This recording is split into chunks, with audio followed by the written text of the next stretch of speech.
The carriage rattled along the winding country road, jostling its lone passenger with each bump and turn. Augusta Blackwell clutched her worn leather satchel tightly against her chest, her dark eyes fixed on the passing landscape of rolling English hills shrouded in the misty embrace of early spring. The year was 1851, and at 23 Augusta found herself travelling toward an uncertain future at Blackwood Manor, the ancestral home of the formidable Duke of Westmoreland. "Not much farther now, miss," called the driver over his shoulder. "Blackwood Manor lies just beyond that ridge." Augusta nodded silently, swallowing the knot of apprehension that had settled in her throat. The position of governess to the Duke's 5 children had come unexpectedly, a blessing from Providence, when her previous situation had ended abruptly with the family's financial ruin. The salary offered was generous, suspiciously so, and the letter of employment had been terse, almost desperate in tone. As the carriage crested the hill, Augusta caught her first glimpse of Blackwood Manor. The imposing stone structure rose from the landscape like a sentinel, its Gothic spires piercing the grey sky. Though grand in its architecture, there was something forlorn about the estate. The gardens appeared neglected, and several windows remained shuttered despite the hour. "They say the Duke hasn't been the same since the Duchess passed," the driver remarked, noticing Augusta's wide-eyed appraisal. "3 winters ago now, terrible business, childbirth, the little one survived, but her Grace did not." Augusta's heart constricted. 5 children without a mother, and by all accounts with a father present only in name. "How old are the children?" she asked. "The eldest, Master James, must be 12 now. Then the twins, 10 perhaps. Miss Catherine must be 7, and the little one, the babe that cost the Duchess her life, she's 3 now, I believe. Haven't seen much of them myself. The Duke keeps them hidden away like treasures he can't bear to look upon." The carriage pulled to a stop before the grand entrance. Augusta smoothed her simple black dress, adjusted her bonnet, and descended with as much dignity as her trembling legs would allow. Before she could reach for her single trunk, the massive oak doors swung open. A severe-looking woman emerged, her grey hair pulled into a tight bun, her posture rigid as iron. "Miss Blackwell, I presume. I am Mrs. Wilson, the housekeeper of Blackwood Manor. You are expected." Her tone suggested Augusta was an inconvenience rather than a welcome addition. "Thank you for receiving me," Augusta replied, refusing to be cowed. "I look forward to meeting my charges." Mrs. Wilson's thin lips pressed together. "His Grace is currently away on business in London. You will meet him upon his return next week. In the meantime, you shall become acquainted with the children and your duties." As Augusta followed the housekeeper through the cavernous entrance hall, she noted the conspicuous absence of warmth. Richly furnished with ancestral portraits and priceless antiques, Blackwood Manor felt more like a museum than a home. The air itself seemed heavy with unspoken sorrow. "The children take their meals in the nursery," Mrs. Wilson explained as they ascended the grand staircase.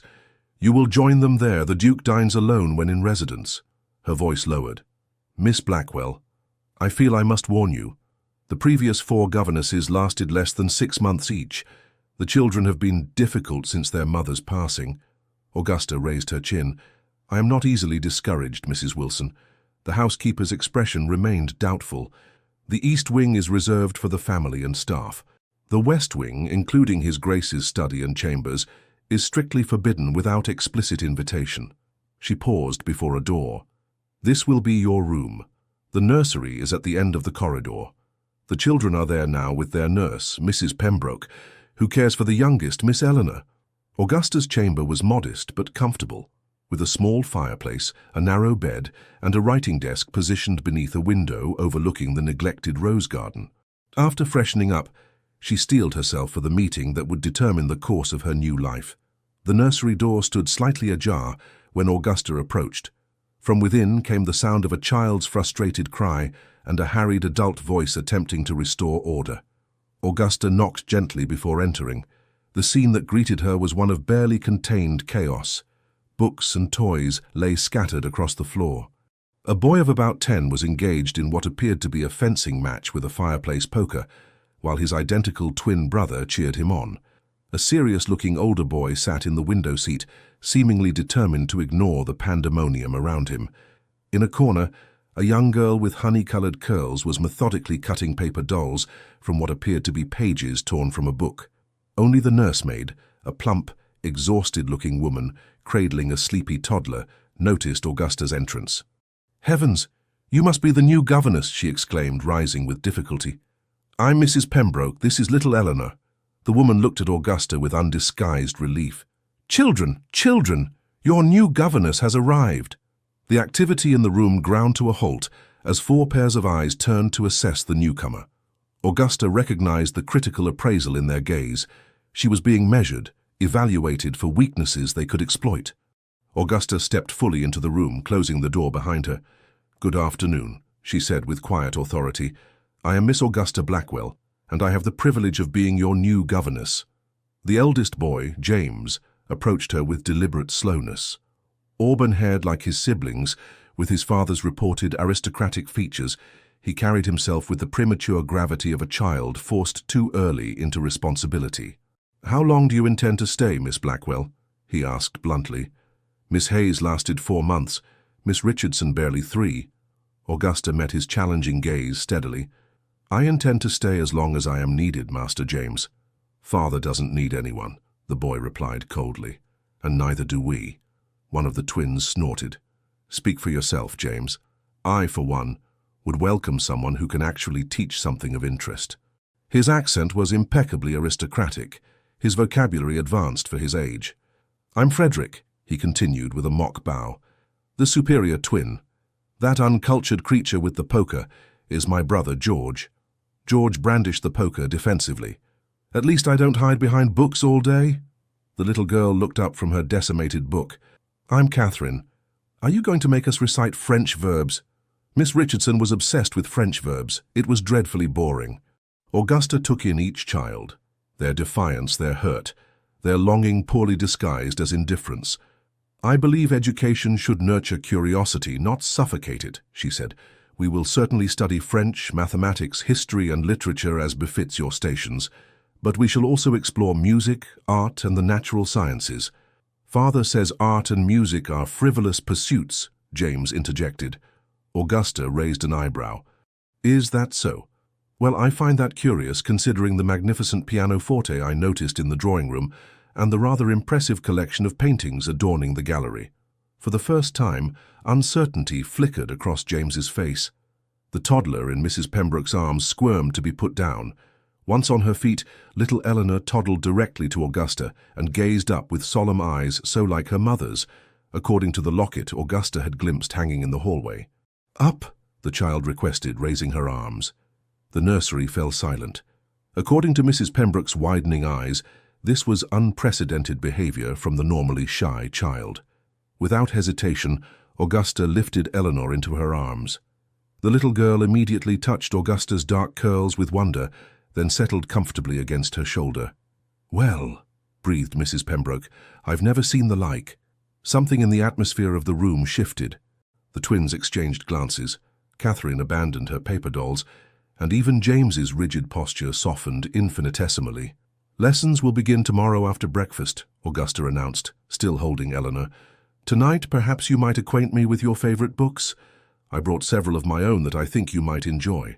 That evening, as Augusta unpacked her meager possessions, she gazed out at the moonlit grounds of Blackwood Manor. Somewhere in London, the mysterious Duke of Westmoreland conducted his business, unaware that his children, these bright, wounded souls, had already begun to creep into her heart. Little did she know that in 1 week's time she would stand face to face with Alexander Cavendish, the man whose grief had transformed him into the most feared aristocrat in England, and whose icebound heart would soon be thawed by the unwavering warmth of a simple governess who refused to be intimidated by either his rank or his sorrow. Alexander Cavendish, the 7th Duke of Westmoreland, was not a man accustomed to being challenged.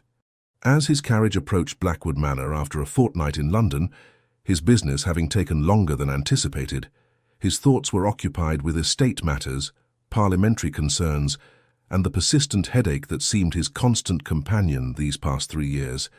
The last thing he expected upon his return was laughter. Yet as he entered the grand foyer, divesting himself of his travelling coat and hat, the unmistakable sound of childish merriment floated down from the upper floors. Alexander froze, his hand suspended in the act of passing his gloves to the butler. "Hawkins," he said quietly. "What is that noise?" The elderly butler's face remained impassive, though something like satisfaction flickered in his eyes. "I believe that would be the children, Your Grace. They are with the new governess in the library." Alexander frowned. The library had been Caroline's favorite room. He had not set foot in it since her death. "The new governess," he repeated flatly. "Miss Blackwell, was it not? I intended to interview her upon my arrival." "Yes, Your Grace. Miss Blackwell arrived as scheduled last week." Without another word, Alexander strode toward the library, his tall figure casting a long shadow across the marble floor. The sound of laughter grew louder, punctuated by a woman's voice, melodious, warm, gently authoritative, recounting what appeared to be a story. He paused at the threshold, unobserved. The scene before him was so unexpected that for a moment he wondered if grief had finally unhinged his mind. His children, his solemn, withdrawn children, were gathered around a young woman seated in Caroline's favorite window alcove. Even James, who had retreated into cold silence these past years, sat cross-legged on the floor, his face animated as he had not seen since before Caroline's death. The twins were engaged in what appeared to be a friendly argument about some point in the story, while Catherine leaned against the woman's knee. Most astonishing of all, little Eleanor, who normally shied away from everyone save her nurse, sat contentedly in the woman's lap, playing with a lock of raven hair that had escaped its pins. The woman, Miss Blackwell, he presumed, was not what he had expected. His solicitor had engaged her based on her excellent references, but Alexander had anticipated someone older, more severe. This woman appeared scarcely more than 20, with a countenance that, while not conventionally beautiful, possessed a vivid expressiveness that transformed her features into something far more compelling. But why would the prince not simply tell the princess his true identity? Frederick was asking, his brow furrowed in concentration. "Pride," George interjected before Miss Blackwell could answer. "Obviously it was pride." "Not merely pride," Miss Blackwell corrected gently. "Fear, I think. Sometimes we build walls not to keep others out, but to see who cares enough to break them down." Alexander stiffened. The words struck too close to home, and he suddenly felt exposed, as though this stranger had glimpsed the carefully guarded chambers of his heart. He cleared his throat, and the effect was immediate.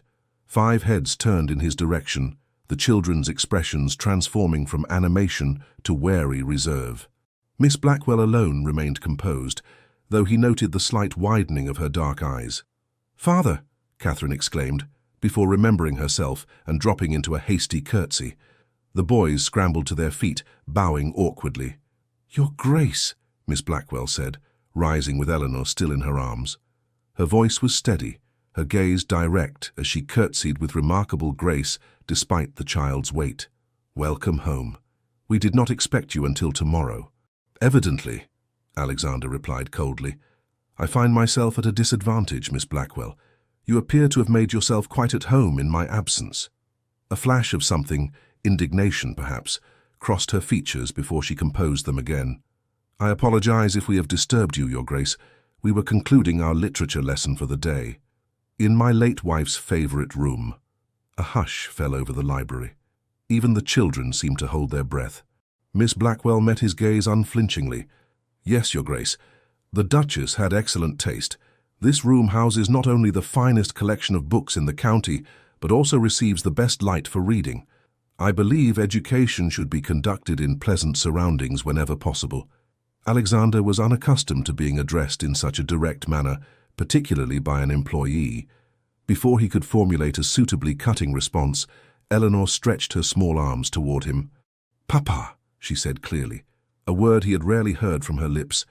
The simple word pierced him like a physical blow.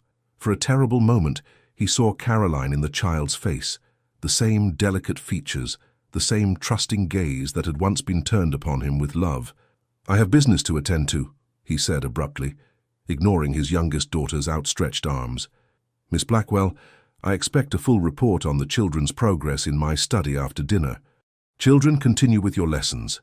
With that, he turned on his heel and strode away, missing the look of quiet determination that settled on Augusta Blackwell's face. Dinner at Blackwood Manor was a solitary affair for the Duke. As was his custom, he dined alone in the cavernous formal dining room, surrounded by empty chairs and the watchful eyes of ancestral portraits. The silence, once a balm to his wounded spirit, now seemed oppressive after the unexpected sounds of life he had encountered earlier. Alexander pushed away his barely touched plate and reached for his wine glass. 3 years. 3 years since Caroline had been taken from him, leaving him with 5 children he could barely look at without seeing her face, without being reminded of his failure to protect her.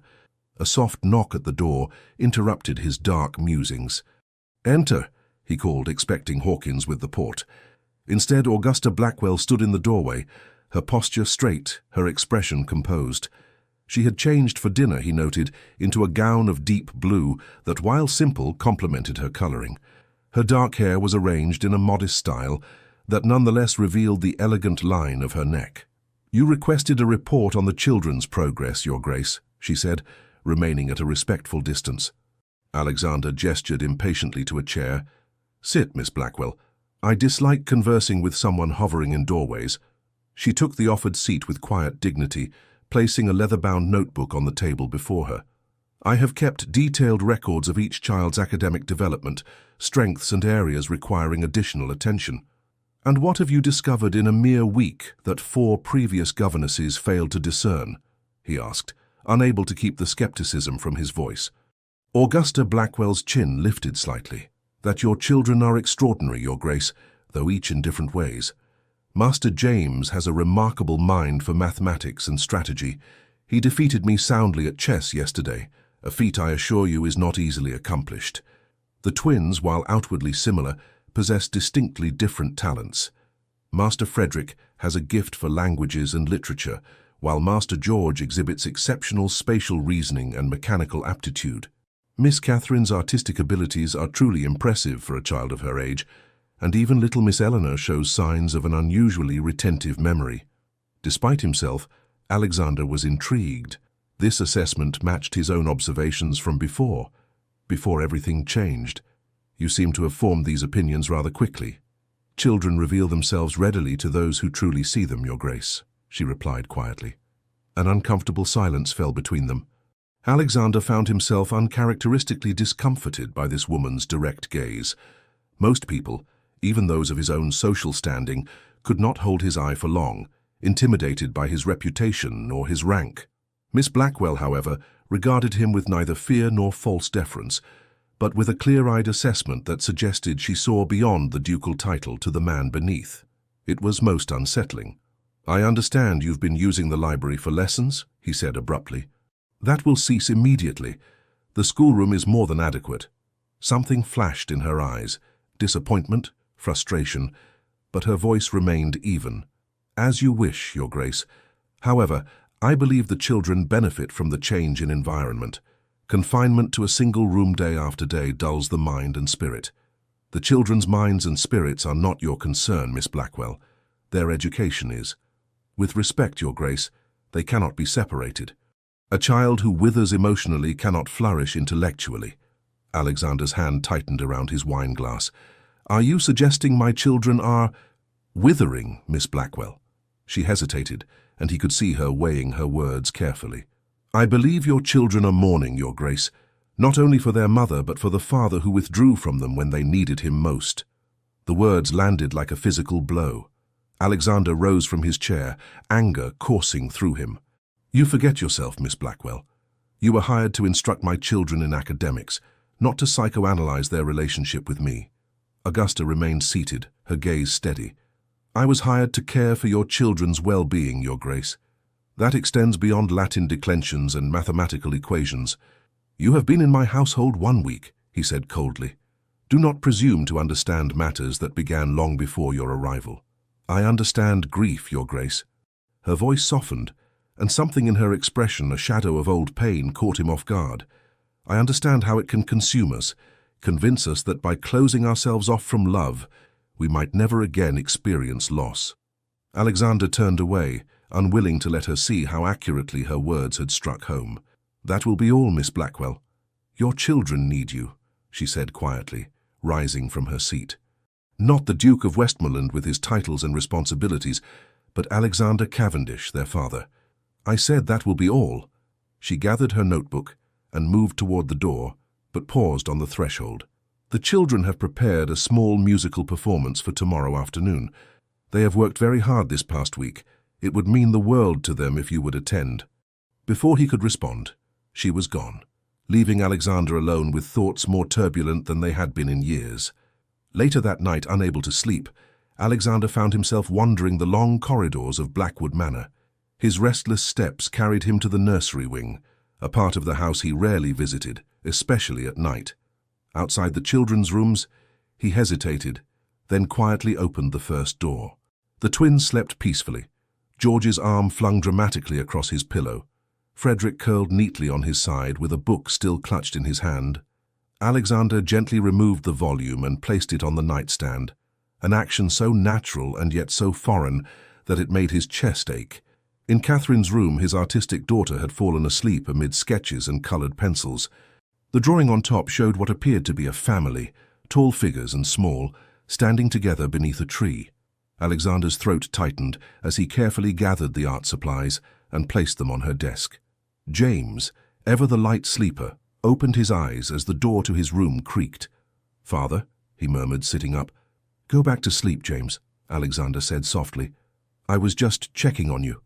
The boy looked confused, as if this behavior was so unprecedented he could not process it. "Is something wrong?" "No, nothing is wrong." Alexander hesitated, then awkwardly patted his son's shoulder. "Sleep well." In Eleanor's nursery, he found his youngest daughter sleeping soundly, her small face peaceful in repose. He stood watching her for a long moment, seeing Caroline in every delicate feature. The grief rose like a tide, threatening to pull him under. As he turned to leave, he noticed a figure in the adjoining room where Mrs. Pembroke usually slept. But it was not the nursemaid seated in the rocking chair with a book open on her lap. It was Miss Blackwell, apparently having taken on night duty to allow the exhausted nursemaid some rest. She looked up as he appeared in the doorway, surprise flickering across her features. "Your Grace, why are you here and not Mrs. Pembroke?" he asked, keeping his voice low to avoid waking Eleanor. "Mrs. Pembroke has been suffering from a headache. I offered to watch over Miss Eleanor tonight." She closed her book. "She sometimes has nightmares." Alexander frowned. "I was not informed of this." "Perhaps because you have not asked," she replied, the gentle tone taking the sting from her words. Their eyes met in the dim lamplight, and Alexander was struck again by the directness of her gaze. In that moment something passed between them, a recognition perhaps of two souls who understood loss, who had been shaped by it in different ways. "The musical performance," he said abruptly. "What time tomorrow?" A smile touched her lips, transforming her face in a way that made it difficult for him to look away. 4 o'clock in the music room, Your Grace." Alexander nodded curtly and retreated, unsettled by the strange comfort he had found in her presence, and by the unwelcome realization that Augusta Blackwell had, in the space of a week, begun to thaw the ice that had encased his heart for 3 long years. The music room at Blackwood Manor had remained largely unused since Caroline's death. A fine layer of dust covered the grand pianoforte, and the harp stood silent in the corner, its strings untouched by human hands for 3 long years. As Augusta supervised the twins' efforts to make the room presentable for the afternoon's performance, she couldn't help but feel the weight of the past pressing down on them all. "Father won't come," James stated flatly, as he half-heartedly polished a silver candelabra. "You're setting yourself up for disappointment, Miss Blackwell." Augusta continued arranging chairs, her movements purposeful. "Your father said he would attend, and I believe him to be a man of his word." "He says many things," James muttered, so quietly that Augusta barely caught the words. The boy's pain was palpable, a wound still raw despite the passing years. "James," Augusta said gently, setting aside her tasks to approach the eldest Cavendish child, "may I speak plainly with you?" The boy shrugged, his eyes downcast. "I believe your father loves you very deeply, so deeply, in fact, that he has found it difficult to face you all since your mother's passing. Sometimes, when people experience great loss, they withdraw, not from lack of love, but from an excess of it." James looked up sharply. "That makes no sense." "Grief rarely does," Augusta replied with a sad smile. "But I've observed how he watches you all when he thinks no one notices. There is longing there and regret. You've been here barely a fortnight, James challenged, though uncertainty had crept into his voice. How could you possibly know what father thinks or feels? Augusta considered this. I cannot claim to know your father's mind, James, but I recognize the look of someone who has locked away their heart for safekeeping and misplaced the key. I saw it often enough in my own mirror after I lost my parents. The revelation silenced the boy. In the 2 weeks since her arrival, Augusta had shared little of her personal history with the children, focusing instead on earning their trust through consistency and genuine interest in their lives. Both of them, James finally asked, his voice smaller than his 12 years. Augusta nodded. My father first in a carriage accident when I was 7, then my mother to pneumonia when I was 16. My brother and I were separated, he to apprentice with a solicitor, I to become a teacher's assistant at a girls' school. Understanding dawned in James's eyes, not pity which Augusta would have resented, but recognition of a shared experience. Is that why you became a governess? Because you had nowhere else to go? I became a governess because I discovered I had a gift for teaching, Augusta corrected gently. But yes, circumstances dictated my choices in ways they might not have otherwise. Their conversation was interrupted by the arrival of Catherine and Eleanor, the latter toddling in with Mrs. Pembroke close behind. Catherine's honey-coloured curls had been neatly arranged, and she wore a pink dress that Augusta suspected had been her mother's favourite, given the care with which Mrs. Wilson had pressed it. Will father really come to hear us play? Catherine asked, her expression hovering between hope and doubt. I believe he will, Augusta replied, helping the little girl arrange her sheet music on the stand. And I think he will be very proud of how hard you've all worked. As the hour of the performance approached, Augusta felt her own nervousness growing. She had staked much on this event, not merely her credibility with the children, but a crucial step in her careful campaign to breach the walls Alexander Cavendish had built around himself. At precisely 4 o'clock, the doors to the music room opened, and the Duke of Westmoreland entered.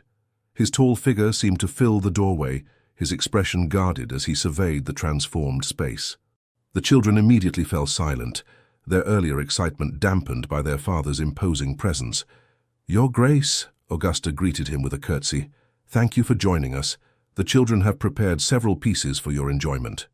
Alexander nodded stiffly, taking the seat Augusta had positioned at the center of the small audience area. As he settled himself, Augusta noticed a flash of color against the austere black of his clothing.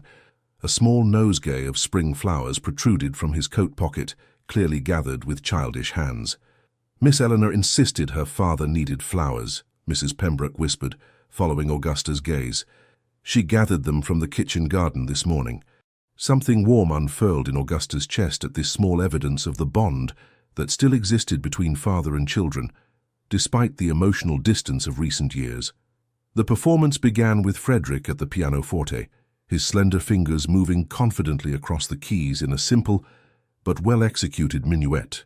George followed with a surprisingly tender rendition of a folk song on the violin, an instrument Augusta had discovered gathering dust in a cabinet and had promptly had restrung.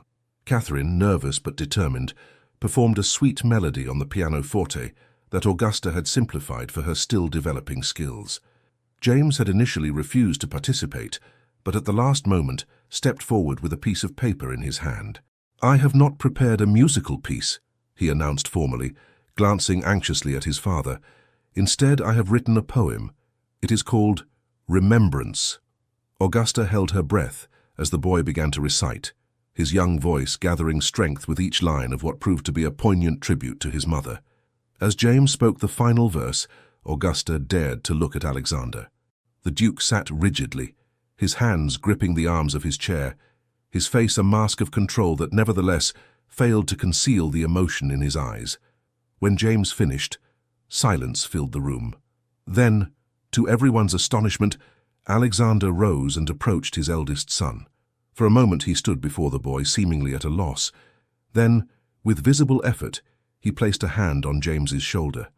Your mother would have been very proud, he said, his voice rough with suppressed emotion. As am I. The simple words transformed James's face, years of hurt momentarily washed away by his father's approval. The other children watched in amazement, hope kindling in their eyes. The spell was broken by the entrance of Hawkins, the butler, who bowed apologetically. "Forgive the interruption, Your Grace, but Lady Victoria Blackwood has arrived and awaits you in the drawing room." Alexander's expression immediately closed, the momentary softness replaced by his customary reserve. "Then, form Lady Victoria, I shall join her shortly." As the butler withdrew, Augusta noticed the change that had come over the children. The twins exchanged knowing glances, Catherine's smile faded, and James's posture once again became rigid and defensive. "Who is Lady Victoria?" Augusta asked quietly as the children began to disperse. It was Catherine who answered, her young face uncharacteristically solemn. "Father's cousin. She wants to marry him and become our new mother." "She visits often," Frederick added with undisguised distaste, "always bringing gifts and telling Father how dreadfully we need a woman's guidance." "Which we have now," George pointed out, glancing at Augusta with something approaching loyalty. "Not that she'll care." Augusta watched as Alexander excused himself, the brief connection with his children already fading as he prepared to meet his visitor. The children's reactions told her all she needed to know about Lady Victoria Blackwood, and a strange protectiveness surged within her, not merely for the children, but curiously for their father as well. Lady Victoria Blackwood was everything Augusta was not. Tall, elegantly slender, with golden hair arranged in the latest fashion, and a gown that spoke of considerable wealth, she dominated the drawing room with her presence. As Augusta entered with the children for afternoon tea, a ritual Alexander had unexpectedly requested they join. She immediately felt the other woman's assessing gaze. "Ah, this must be the new governess," Lady Victoria remarked, her tone suggesting she found Augusta wanting. "How convenient that you found someone so quickly, Alexander." The Duke, seated stiffly beside his cousin, merely nodded. "Miss Blackwell has proven quite capable." Lady Victoria's smile did not reach her eyes. "I'm sure she has, though I maintain my offer to help you find someone more suitable remains open. My friend the Countess of Harrington recently engaged a French governess for her children. So refined, so accomplished." "Miss Blackwell speaks French quite fluently," Catherine piped up unexpectedly. "And German too. She's teaching us both." Lady Victoria's smile tightened fractionally. "How charming. Tell me, Miss Blackwell, where did you receive your education?" Augusta met the woman's gaze steadily. "I was fortunate to be educated at Mrs. Fielding's Academy for Young Ladies in Bath, Lady Victoria. Later I served as a teacher's assistant there before accepting my first position as governess." "Mrs. Fielding's," Lady Victoria repeated, as though the name left a sour taste in her mouth. "I don't believe I'm familiar with the establishment." "It is small but excellent," Augusta replied evenly. "We focused on substance rather than reputation." A flash of amusement crossed Alexander's face so quickly, Augusta thought she might have imagined it. "Well," Lady Victoria continued, turning her attention to the children, "I've brought presents for you all, some educational materials I thought might supplement your studies." The gifts proved to be expensive but coldly impersonal, books too advanced for their intended recipients, a globe with inscriptions too small for Catherine to read without squinting, a porcelain doll for Eleanor that was clearly meant for display rather than play. Lady Victoria handed over the last of the gifts with a satisfied expression, as if awaiting approval for her generous gesture. "Alexander, Hawkins has already prepared my rooms, as we discussed. I shall stay through the weekend." Alexander did not respond immediately, merely lifting his glass to his lips. "What do you say, children?" Alexander prompted, when the last gift had been unwrapped. 5 dutiful thank yous followed, though Augusta noted the lack of enthusiasm behind them. "I've had the most splendid idea," Lady Victoria announced, setting down her teacup with a decisive clink. "The season is about to begin, Alexander. You've secluded yourself at Blackwood far too long. I insist you return to London with me. The Harringtons are hosting a ball next week that everyone of consequence will attend." Alexander frowned. "I have estate matters that require my attention." "Surely your steward can manage for a few weeks," Lady Victoria persisted, laying a gloved hand on his arm. "The children will be perfectly fine with their governess." Her gaze flickered dismissively over Augusta. "And it's high time you resumed your place in society. 3 years of mourning is more than sufficient, even for a duchess." Augusta saw James's knuckles whiten around his teacup, saw the hurt that flashed across the twins' faces at the casual dismissal of their mother's memory. "What do you think, Miss Blackwell?" Alexander asked unexpectedly, turning to Augusta. "Would the children's education suffer in my absence?" The question caught her off guard. That he would seek her opinion in front of Lady Victoria suggested either a genuine concern for his children's welfare or a desire to use Augusta as a shield against his cousin's persuasion. Perhaps both. "The children's routine would continue uninterrupted, Your Grace," Augusta replied carefully. "However, I believe they have benefited greatly from your increased presence these past days." Lady Victoria made a sound that in less refined company might have been called a snort. "Really, Alexander? Consulting the governess on such matters? Next, you'll be asking the gardener's opinion on your investments." "Miss Blackwell spends more time with my children than anyone," Alexander replied, a note of steel entering his voice. "Her observations have proven valuable." A flush of anger colored Lady Victoria's perfect complexion. "I see I've come at an inopportune time," she said, rising gracefully from her seat. "Perhaps we might discuss this further in private, Alexander." The Duke hesitated, then nodded curtly. "Children, you are excused. Miss Blackwell, please continue with their afternoon lessons." As Augusta led the children from the drawing-room, she felt Lady Victoria's cold gaze following her. The woman was clearly a formidable adversary, wealthy, well-connected, and determined to secure her position by becoming the next Duchess of Westmoreland. Augusta had no illusions about her own standing. As a mere governess, she was little more than a servant in the eyes of society, regardless of the growing connection she felt with the Cavendish family. "Lady Victoria despises you," Frederick remarked matter-of-factly as they climbed the stairs to the schoolroom. "She thinks you're an obstacle." "Frederick," James hissed, casting an apologetic glance at Augusta. "Well, it's true," George chimed in. "She's been trying to convince Father to send us all to boarding school for ages. Now that Miss Blackwell is here, and Father is actually speaking to us again, Lady Victoria must be absolutely seething." Augusta maintained her composure, though the children's observations unsettled her. "Lady Victoria naturally has concerns about your welfare," she said diplomatically.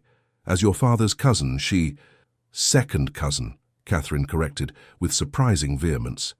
"And she didn't care about us until Mother died, and she decided she wanted to be a duchess." Augusta guided them into the schoolroom, troubled by the undercurrents she was discovering in the Cavendish household. "Regardless of Lady Victoria's motives, it's important that we conduct ourselves with dignity and respect. Now let us return to our geography lesson." As the children settled reluctantly into their studies, Augusta found her thoughts returning to the drawing-room below, where Alexander was now alone with his cousin. The vulnerability she had glimpsed in him during the children's performance had been replaced once more by his customary reserve in Lady Victoria's presence. Yet he had sought Augusta's opinion, had valued her assessment of his children's needs above his cousin's persuasions. It was a small victory, but significant nonetheless. That evening, long after the children had been settled for the night and Lady Victoria had departed, with a promise to return the following week, Augusta found herself unable to sleep. The events of the day had left her mind restless, her thoughts circling around the complex dynamics of the Cavendish family and her own increasingly complicated feelings toward them, especially their father. Deciding that a book might help calm her thoughts, Augusta wrapped a shawl around her nightdress and quietly made her way to the library. The corridors of Blackwood Manor were silent, the grand house creaking and settling in the cool spring night. To her surprise, a soft glow emanated from beneath the library door. Someone else, it seemed, was also seeking solace in literature at this late hour. Augusta hesitated, about to retreat to her room, when the door suddenly opened. Alexander Cavendish stood in the doorway, his tall figure silhouetted against the lamplight behind him.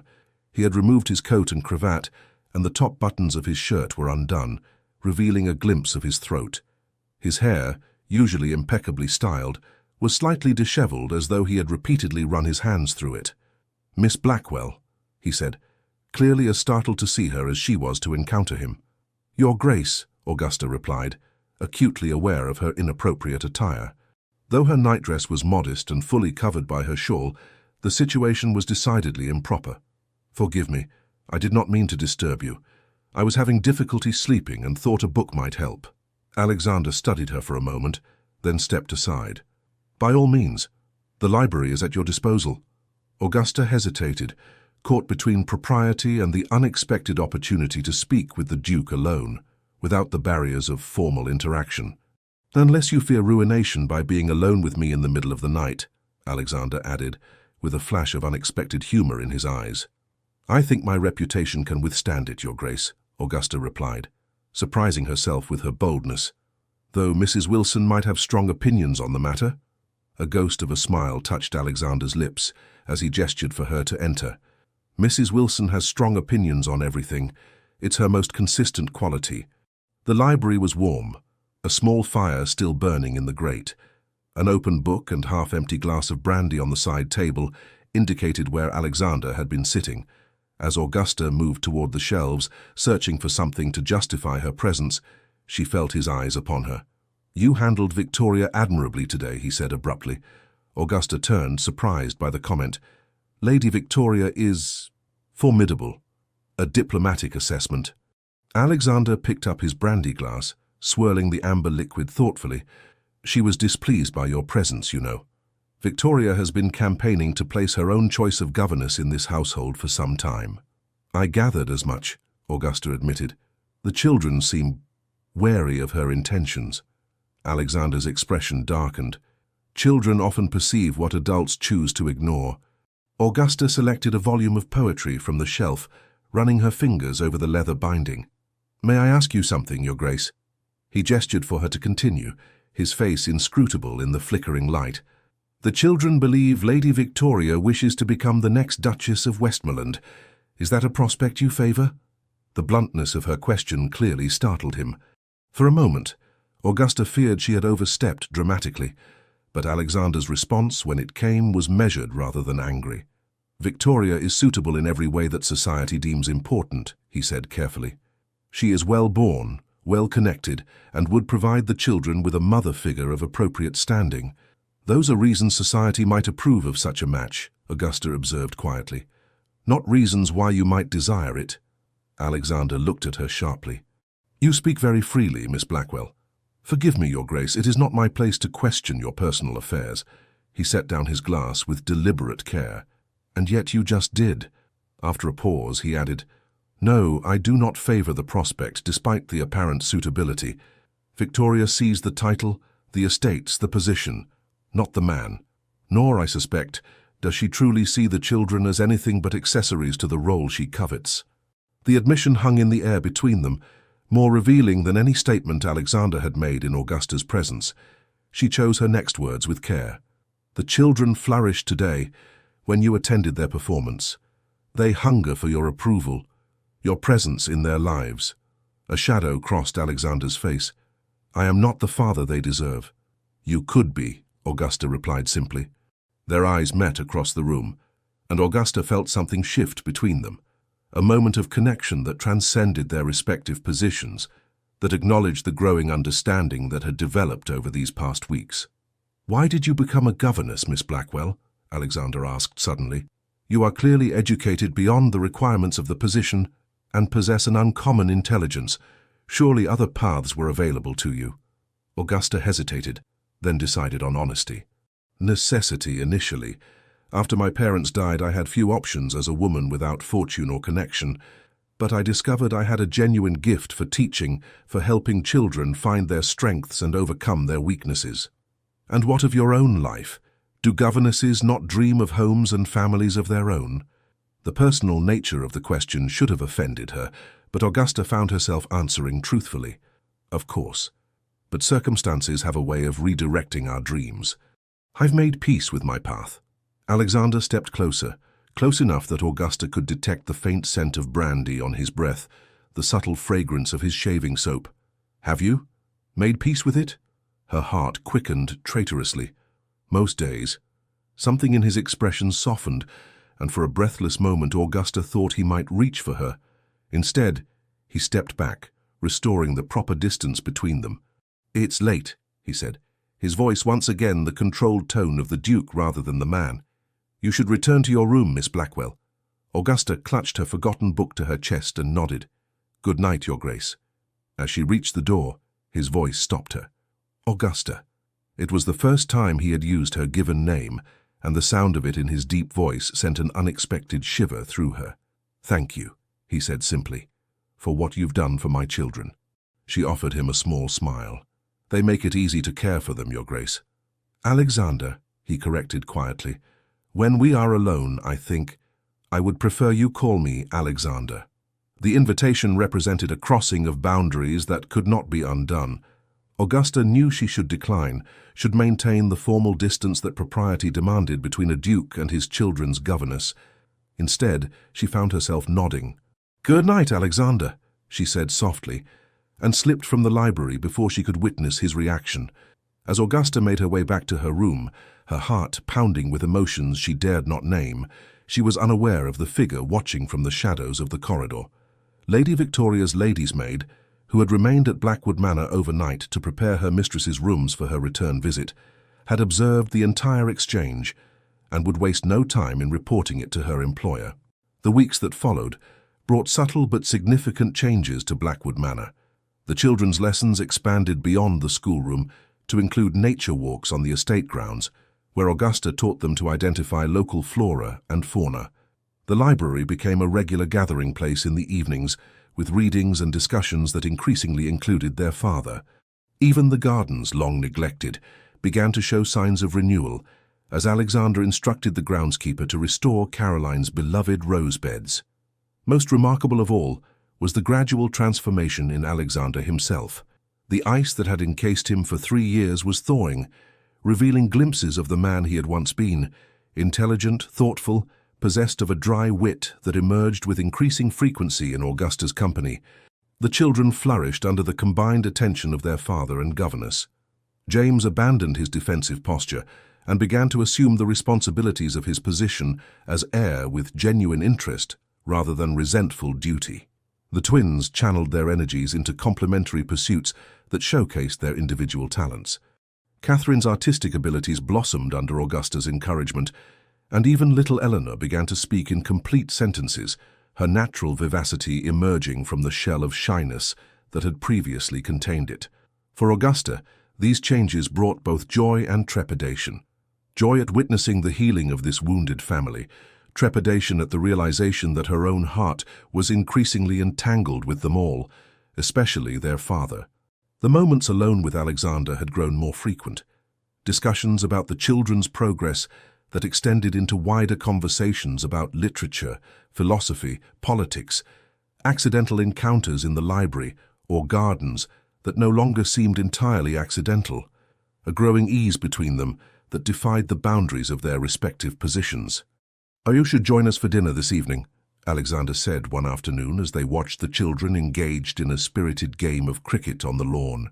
"Not as the children's governess, but as my guest." Augusta turned to him in surprise. Such an invitation represented a significant departure from the established order of the household. "That would be most irregular, Your Grace. Alexander," she corrected, still unaccustomed to using his given name despite his continued insistence when they were alone. "Perhaps," he acknowledged, his eyes not leaving her face, "but I find I increasingly prefer your company to dining alone." The simple admission sent warmth spreading through Augusta's chest. "The servants will talk." A smile tugged at the corner of his mouth. "The servants already talk, Mrs. Wilson has been giving me disapproving looks for weeks." Augusta couldn't help but laugh softly. "She cornered me yesterday to remind me of the appropriate boundaries between staff and family." "And what did you tell her?" "That I was fully aware of my position and responsibilities." Augusta hesitated, then added quietly, "Though I find those boundaries increasingly difficult to maintain." Alexander's gaze intensified. "As do I." The moment was interrupted by a shout from the cricket pitch as George successfully bowled out Frederick, prompting good-natured argument between the twins. Alexander's attention returned to his children, but not before his hand briefly, perhaps accidentally, brushed against Augusta's, a fleeting touch that nevertheless left her skin tingling. "So you'll join me for dinner?" he asked, as though the brief interlude of honesty had not occurred. Augusta knew she should refuse. Every instinct of self-preservation warned her that to accept would be to acknowledge the shifting nature of their relationship, to take a step from which there might be no retreat. Yet she found herself nodding. "I'd be honored," she said softly. The smile that transformed Alexander's face, genuine, unguarded, almost boyish in its pleasure, made her heart skip traitorously. Little did either of them suspect that this small happiness would soon be threatened by the storm gathering on their horizon as Lady Victoria's planned return to Blackwood Manor approached, this time armed with information that could destroy everything Augusta had helped to build. The evening of Augusta's dinner with Alexander arrived with unexpected complications. A letter had come that afternoon from Lady Victoria announcing her intention to arrive the following day with an esteemed guest she was eager for Alexander to meet. The news had cast a shadow over what should have been a pleasant occasion, though Alexander had insisted the dinner proceed as planned. Augusta had agonized over her appearance, acutely aware of the inadequacies of her wardrobe. The best of her 3 gowns was a deep green silk, several seasons out of fashion, but well made and flattering to her coloring.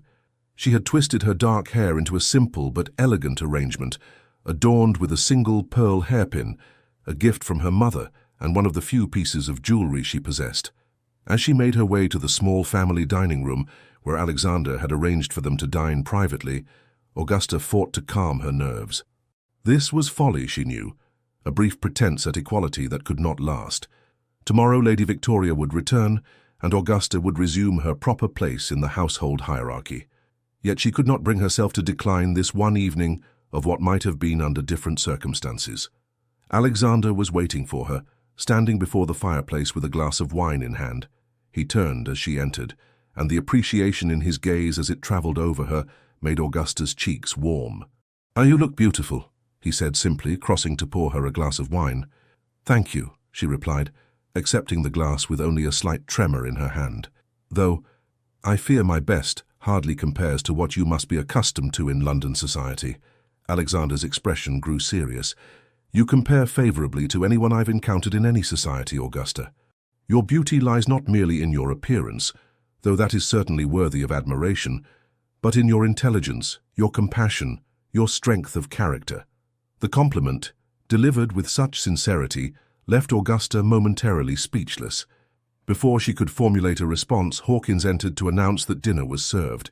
The meal was simple by ducal standards, but exquisitely prepared. Clear soup, roasted pheasant, spring vegetables from the kitchen gardens, and a delicate lemon tart that Augusta recognized as her favorite from previous meals with the children. The thoughtfulness of the selection was not lost on her. Their conversation flowed easily, ranging from the children's progress to books they had both enjoyed, to Augusta's childhood in Somerset and Alexander's time at Oxford. It was only when the dessert plates had been cleared and they were alone again that the subject of Lady Victoria's imminent arrival arose. "I wonder who this esteemed guest might be," Augusta remarked, sipping the excellent dessert wine Alexander had selected. A shadow crossed his face. "Knowing Victoria, likely some eligible bachelor she hopes will catch your attention and remove you from Blackwood Manor." Augusta raised an eyebrow. "You think she views me as a threat? I think Victoria is perceptive enough to recognize the influence you've had on both the children and myself," Alexander replied, his gaze direct. "An influence she finds inconvenient to her plans." Augusta set down her glass carefully. "And what of your plans, Alexander? Lady Victoria clearly expects you to eventually remarry. The children need a mother. Society expects it. And you are still young. The children have you," he said quietly. The simple statement hung in the air between them, pregnant with implications neither had yet dared to voice aloud. "I am their governess," Augusta reminded him gently. "A position that is by its nature temporary." Alexander's expression grew intent. "Does it need to be?" Augusta's heart began to race. "What are you asking?" He rose from his chair and came to stand beside her, taking her hand in his. "I'm asking if you might consider a more permanent position at Blackwood Manor. Not as governess, but as—" A sudden commotion in the entrance hall interrupted his words. Raised voices, hurried footsteps, the sound of doors opening and closing. Moments later, Hawkins appeared, his usual composure noticeably disturbed. "Forgive the intrusion, Your Grace, but Lady Victoria has arrived unexpectedly with her guest. They are in the drawing room and insist upon seeing you immediately." Alexander frowned. "They were not expected until tomorrow." "Yes, Your Grace." "I informed her ladyship of this, but she was most insistent. Augusta withdrew her hand from Alexander's, reality crashing back upon the fragile moment they had been sharing. "I should return to my room." "No," Alexander's voice was firm. "Whatever Victoria's game is, I would prefer to face it with you beside me." The certainty in his tone gave Augusta courage. She nodded, rising to stand beside him. As they entered the drawing room, Augusta immediately sensed the hostility emanating from Lady Victoria, who stood near the fireplace in a travelling costume that somehow managed to look both practical and fashionable. Beside her was a middle-aged man Augusta did not recognize, elegantly dressed and regarding her with open curiosity. "Alexander," Lady Victoria greeted coldly, her gaze flickering dismissively over Augusta. "I apologize for the late hour, but when Mr. Sinclair informed me of his business with you, I felt it could not wait until morning." Alexander's expression remained neutral, though Augusta sensed his tension. "Lady Victoria, Mr. Sinclair, may I present Miss Augusta Blackwell, governess to my children?" "We are well aware of who Miss Blackwell is," Lady Victoria replied with a thin smile. "Or perhaps I should say, who she claims to be." Augusta felt a chill run down her spine. "I don't understand," Alexander said, his voice dangerously quiet. Mr. Sinclair stepped forward, his manner professional but his eyes calculating. "Your Grace, I am a private investigator engaged by Lady Victoria to look into Miss Blackwell's background. My findings are concerning." Alexander's posture stiffened. "You investigated a member of my household without my knowledge or consent?" "I acted out of concern for you and the children," Lady Victoria interjected smoothly. "And my concerns appear to have been justified. Mr. Sinclair, please share what you've discovered." The investigator pulled a small notebook from his pocket. "Miss Augusta Blackwell claims to have been educated at Mrs. Fielding's Academy for Young Ladies in Bath. The establishment exists, but has no record of a student by that name. She claims to have been orphaned and separated from her brother, a convenient story that proves difficult to verify." Augusta's hands began to tremble. "I can explain." "There's more," Mr. Sinclair continued, ignoring her. "Miss Blackwell's previous employment references are suspect. The family she claims to have served before coming here, the Harringtons of Devon, report that their governess was dismissed for inappropriate behavior with the master of the house." "That's not true," Augusta exclaimed, her composure finally breaking. "I never—" "Of course you would deny it," Lady Victoria said coldly. "Just as you've been lying about your qualifications, your background, your very identity. One wonders what your true purpose might be in insinuating yourself into the Duke's household and his confidence." Alexander had gone very still, his face a mask that revealed nothing of his thoughts. "Is there any truth to these accusations, Augusta?" The use of her given name before others did not go unnoticed by Lady Victoria, whose eyes narrowed speculatively. Augusta took a deep breath, fighting for composure. "There is both truth and falsehood in what Mr. Sinclair has reported. If you will allow me to explain—" "I think we've heard quite enough," Lady Victoria interrupted. "Alexander, I strongly advise you to dismiss this person immediately. The children cannot be left in the care of someone who has so thoroughly misrepresented herself." Augusta looked desperately at Alexander, whose expression remained unreadable. "Please," she said quietly, "at least hear my explanation in private before you judge me." After a moment that seemed to stretch into eternity, Alexander nodded curtly. "Lady Victoria, Mr. Sinclair, you must be tired from your journey. Hawkins will show you to your rooms. We will discuss this matter further in the morning." Lady Victoria's face flushed with anger. "You cannot possibly be considering—" "I said, we will discuss this in the morning," Alexander repeated, his tone leaving no room for argument. "For now, I wish to speak with Miss Blackwell alone." Once they were alone in Alexander's study, Augusta found herself unable to meet his gaze. The warmth and connection they had shared at dinner seemed a distant memory, replaced by a chasm of doubt and suspicion. "Explain," Alexander said simply, his voice neither accusatory nor forgiving. Augusta gathered her courage and began. "My name is not Augusta Blackwell. It is Augusta Winters.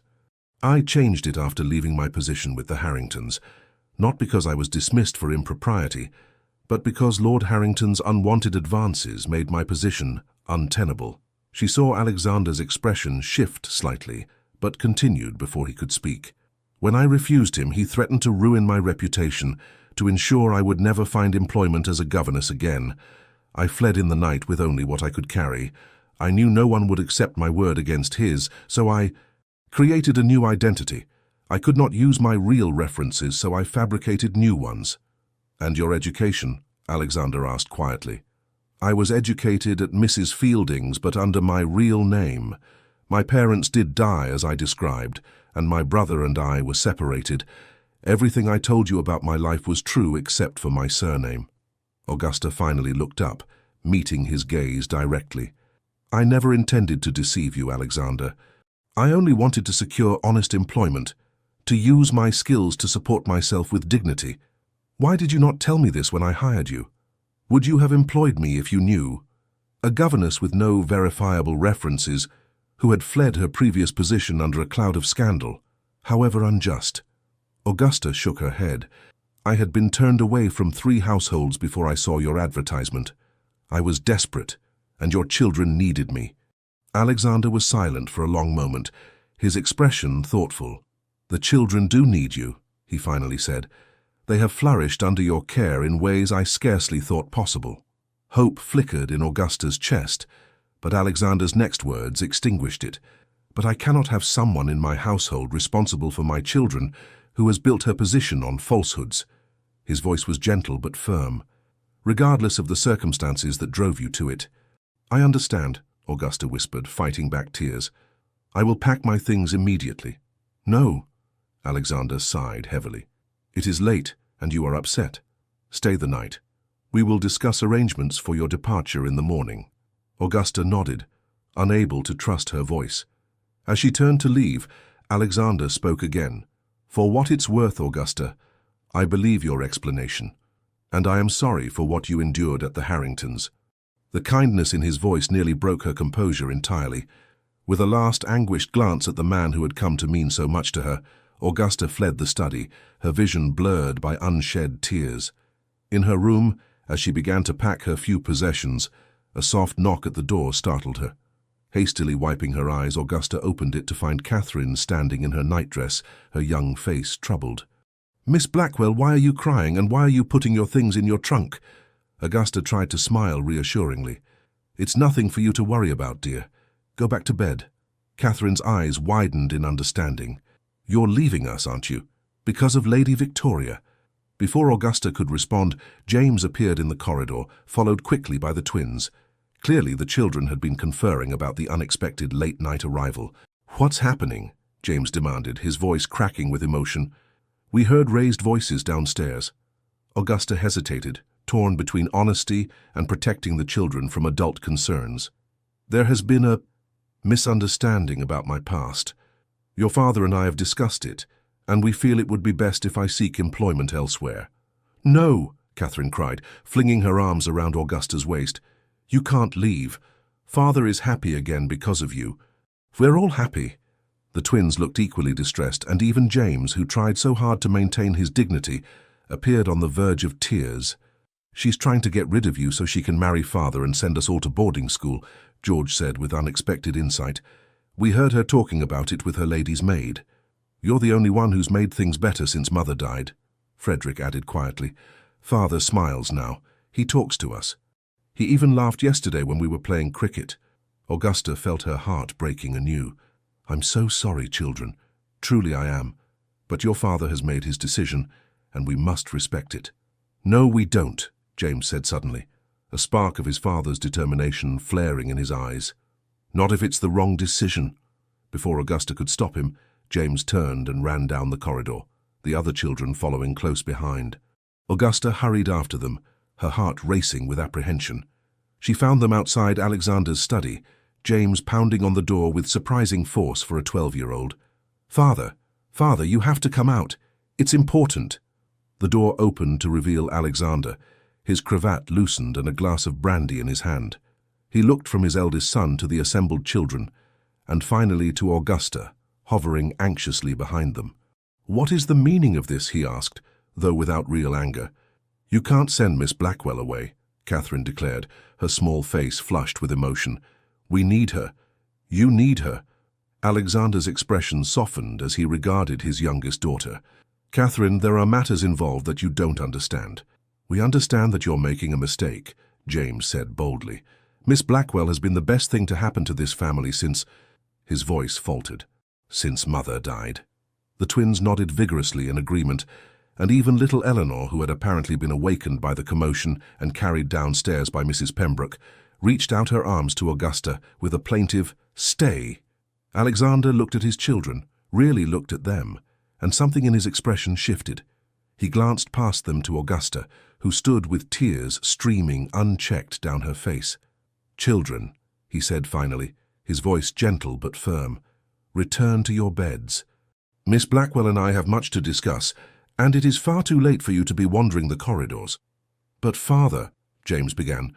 "I promise I will consider everything you've said," Alexander interrupted. "Now to bed with all of you. Mrs. Pembroke, please see that they're settled." The nursemaid nodded, gathering Eleanor more securely in her arms and herding the reluctant older children back toward the nursery wing. As they departed, James cast one last, imploring look at his father. When they were alone, Alexander gestured for Augusta to enter his study. She did so with trepidation, unsure what this unexpected development might mean. "It seems my children have staged a rebellion on your behalf," he said, closing the door behind them. Augusta managed a watery smile. "They are remarkably determined when united in a cause." "Like their mother," Alexander said softly, a note of old pain in his voice. Then, more firmly, "And their governess." He crossed to stand before her, close enough that Augusta could see the flecks of gold in his hazel eyes, the fine lines at their corners that had lightened since her arrival at Blackwood Manor. "I have been a fool," Alexander said quietly, allowing Victoria's machinations and society's expectations to cloud my judgment. Augusta's heart began to race. "What are you saying?" "I'm saying that the children are right. You have been the best thing to happen to this family in 3 years. He took her hands in his touch warm and steady. "You brought light back into our lives, Augusta. You helped me remember how to be a father to my children, how to find joy in their presence rather than only pain at the memory of what was lost." "Alexander," Augusta whispered, hardly daring to hope. "I was about to ask you something at dinner before we were interrupted," he continued, his gaze never leaving hers. "Something that had nothing to do with your position as governess, and everything to do with the woman you are, regardless of your name." With a grace that belied his imposing stature, Alexander knelt before her, still holding her hands in his. "I love you, Augusta Winters, not for your accomplishments or your background or anything but the essence of who you are. I love your kindness, your intelligence, your courage in the face of adversity. I love the way you have healed my family and my heart." Tears spilled freely down Augusta's cheeks now, but they were tears of joy rather than sorrow. "I am asking you to stay at Blackwood Manor, not as governess to my children, but as my wife, as their mother. Will you do me the very great honor of becoming the Duchess of Westmoreland?" For a moment, Augusta could not speak, overwhelmed by emotions too powerful for words. Then, with a radiant smile breaking through her tears, she nodded. "Yes," she managed finally. "Yes, with all my heart." Alexander rose to his feet and drew her into his arms, sealing their betrothal with a kiss that spoke of passion long denied, of promises kept, and new beginnings. When they finally parted, both breathless, he rested his forehead against hers. "Victoria will be apoplectic," he murmured, a hint of mischief in his tone. Augusta laughed softly. "The scandal will be considerable. A duke marrying his children's governess of questionable background." "Let them talk," Alexander said firmly. "I lost 3 years of happiness to grief and convention. I will not sacrifice one more day." As if summoned by their thoughts, a sharp knock sounded at the study door. Before Alexander could respond, it opened to reveal Lady Victoria, her face a mask of outrage as she took in the scene before her, the Duke of Westmoreland standing with his arms around the disgraced governess. "Alexander, what is the meaning of this?" she demanded, her voice shrill with disbelief. Alexander did not release Augusta, but turned to face his cousin with newfound resolution. "The meaning, Victoria, is that I have asked Miss Winters to become my wife, and she has done me the honor of accepting." Lady Victoria's face drained of color. "You cannot be serious. She is a nobody, a liar who has manipulated her way into your household and your affections. She is the woman I love, Alexander replied simply, and she will be the Duchess of Westmoreland. I will see you both ruined, Lady Victoria hissed. When society hears of this, they will hear of a duke who found love and happiness after tragedy, Alexander interrupted, his voice hardening. They will hear of a woman of exceptional character who brought healing to a broken family. And should anyone speak ill of my future wife, they will find themselves unwelcome in any home or establishment under my influence, which, as you well know, is considerable. Lady Victoria stood trembling with fury, but even she could not miss the implacable determination in Alexander's stance, the protective way he held Augusta close. You will regret this, she said finally, before turning on her heel and storming from the room. I believe that's my cue to depart as well, came a voice from the doorway. Mr. Sinclair stood there regarding the couple with what appeared to be genuine amusement. Congratulations, Your Grace, Miss Winters. For what it's worth, I told Lady Victoria that her plan was ill-conceived. Love is rarely defeated by such petty machinations. With a respectful nod, the investigator withdrew, closing the door softly behind him. Augusta looked up at Alexander in amazement. Did that just happen? It did, he confirmed with a smile, and there is more to come. Tomorrow we will tell the children. Then we must make arrangements for a wedding. Nothing elaborate, but befitting your future position. And after that? After that? Augusta prompted, her heart full to overflowing. After that, my love, we begin our life together. Not as duke and governess, but as husband and wife, as father and mother to 5 extraordinary children, as partners in whatever joys and challenges the future may hold. As Alexander lowered his lips to hers once more, Augusta knew with absolute certainty that the walls around his heart had crumbled completely, and that the spring had truly returned to Blackwood Manor at last. The gardens of Blackwood Manor blazed with summer colour, roses climbing trellises and honeysuckle scenting the air with its sweet perfume. On the expansive lawn, Alexander Cavendish, Duke of Westmoreland, sat contentedly on a blanket spread beneath an ancient oak tree, watching as his wife of 3 months engaged in an animated game of badminton with the twins. Augusta's laughter rang out as Frederick executed a particularly dramatic dive to return her serve, while George cheered his brother on with characteristic enthusiasm. Her dark hair was coming loose from its pins, and her cheeks were flushed with exertion and happiness. "Father, look at what I've drawn," Catherine exclaimed, presenting Alexander with her latest artistic creation, a remarkably skilled portrait of the family gathered around the pianoforte. "This is extraordinary, Catherine," Alexander replied with genuine admiration. "You've captured everyone perfectly." The little girl beamed with pride. "Miss Reynolds says I have a natural gift. She thinks I might study art in London someday." Alexander smiled at the mention of the new governess, a competent, kind-hearted woman Augusta had personally selected to continue the children's education now that she had assumed the role of Duchess and mother. "If that is what you wish, then it shall be so," he assured his daughter, "though London will have to wait a few more years, I'm afraid." Nearby, James sat with Eleanor, patiently helping his youngest sister construct a daisy chain. The transformation in his eldest son continued to amaze Alexander. Gone was the defensive, angry boy of a year ago, replaced by a young man growing daily in confidence and compassion. "Your Grace," Hawkins approached with a silver tray bearing correspondence. "The post has arrived." Alexander accepted the letters with a nod of thanks, quickly sorting through them until he found what he sought, a letter bearing the seal of Oxford University. "James," he called, "come see what's arrived." The boy hurried over, his expression curious. When Alexander handed him the letter, his eyes widened. "Is this—" "Open it and see," Alexander encouraged. With trembling fingers, James broke the seal and unfolded the document. As he read, his face lit with joy. "I've been accepted to visit. They're considering me for early admission to the preparatory program."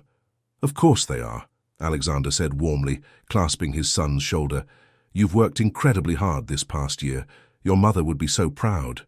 At the mention of Caroline, a shadow of old grief passed between them, but it was briefer now, tempered by healing and the new happiness they had found. "Augusta will be thrilled," James said, glancing toward his stepmother with genuine affection. "She's been helping me with my Latin composition for months." As if sensing their attention, Augusta looked up from the badminton game and waved, then excused herself from the twins to join her husband and stepchildren beneath the oak tree. "What has you both looking so pleased?" she asked, settling gracefully beside Alexander on the blanket. "James has received word from Oxford," Alexander explained, his voice rich with pride. "They are considering him for early admission to their preparatory program." Augusta's face lit with delight. "James, that's wonderful, though I confess I'm not surprised. Your essay on Roman governance was exceptional." The boy flushed with pleasure at her praise. "I couldn't have done it without your help." "Nonsense," Augusta replied, reaching out to squeeze his hand. "The talent and determination were entirely your own. I merely provided guidance." Alexander watched the interaction with a full heart. In the 4 months since Augusta had agreed to become his wife, he had witnessed countless such moments, small kindnesses, mutual respect, genuine affection growing between his children and the woman who had so unexpectedly become central to all their lives. Their wedding had been a modest affair by ducal standards, a quiet ceremony in the village church, attended by local gentry and a few carefully selected friends from London. Lady Victoria had been conspicuously absent, though Alexander had received reports that she had departed for an extended tour of the continent shortly after the engagement was announced. Society had indeed buzzed with the scandal of a duke marrying his children's governess, but Alexander had been true to his word. Those who dared speak ill of Augusta quickly found themselves excluded from the most desirable invitations and connections. More importantly, those who actually met the new Duchess of Westmoreland invariably came away charmed by her intelligence, dignity, and genuine warmth. "Papa, flower for you," Eleanor announced, toddling over to present Alexander with a slightly crushed dandelion. "Thank you, my darling," he replied solemnly, accepting the gift as if it were the rarest of treasures. "It's beautiful." Eleanor climbed into his lap without hesitation, a gesture that still sometimes caught Alexander by surprise. For so long, he had held himself apart from his youngest child, unable to face the living reminder of his greatest loss. Now, with Augusta's gentle guidance, he had discovered the joy of knowing this vibrant little person who, while bearing her mother's features, was uniquely herself. "Story time?" Eleanor asked hopefully, looking from Alexander to Augusta. "I believe that can be arranged," Augusta replied with a smile. "Shall we gather everyone?" Soon, the entire family was assembled beneath the oak tree. James and Catherine, the twins, sprawled on the grass. Eleanor nestled between Alexander and Augusta. As Augusta began to weave a tale of adventure and discovery, Alexander found himself studying her profile, still sometimes amazed that this extraordinary woman had chosen to share her life with him and his children. Their eyes met over Eleanor's head, and the love he saw reflected there filled him with a contentment he had once thought lost forever. Augusta's hand found his on the blanket, their fingers intertwining in a gesture that had become as natural as breathing. Alexander Cavendish, once known throughout England as the Duke with a heart of stone, had rediscovered what it meant to love and be loved. Through the healing power of Augusta's unwavering spirit, the walls around his heart had crumbled, allowing him not only to embrace the present, but to honor the past without being imprisoned by it. As the summer breeze carried the scent of roses through the gardens of Blackwood Manor, Alexander silently thanked whatever twist of fate had brought Augusta Winters to his door that spring day. She had been hired only to care for his children, but in the end, her love had saved them all. The end. Dear listener, you've walked through storms, faced heartaches, loved deeply and lost bravely, and still here you are, strong, standing, radiant in the quiet power that only time can give. This story, with its twists and healing, may have reminded you of parts of your own journey, of second chances, of letting love in again, of the beauty that lives not in perfection, but in perseverance. You are not defined by the years behind you, but by the wisdom you've earned, the laughter you've shared, the lives you've touched. Your age is not a limit, it's a crown, and the lines on your face are simply maps of all the places your heart has traveled. Tonight, let this story settle in your spirit like a lullaby. Let it remind you how remarkable you are, how much strength, grace, and quiet beauty you carry. May you rest knowing you are worthy, you are seen, and you are loved, not in spite of your years, but because of them. Sleep peacefully. You are a light in this world, with deep affection. Legends of the Fall Team. Thank you so much for staying with us until the end. If this story moved your heart, we ask you to subscribe to the channel, leave a kind comment, like the video, and share it with someone you love. Your support keeps us inspired and motivated to create more stories filled with love, healing, and breathtaking turns of fate. At the end of this video, another story suggestion will appear. Click on it and be surprised by more emotional tales just like this one.